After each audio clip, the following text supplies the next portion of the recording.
gold futures. In this video, I'll be going over my trade idea of the week and the day-by-day probability model. So let's start off with the technical analysis on the 1-hour chart. We have now reached to positive MACD and we're approaching to overbought levels with the RSI.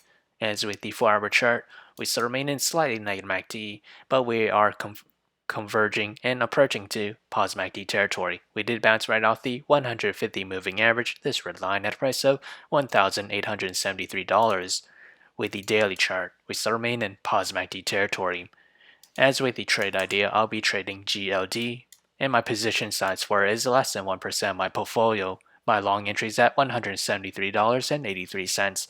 My sell target is at $178.87, and my stop loss is at $171.97. However, if I were to open a short position, my entry is at $180.13, and my sell target for it is at $175.72. My stop loss for it is at $182.05. So whichever entry price were to hit first, that'll be my position of the week. So how did I develop the trade ideas?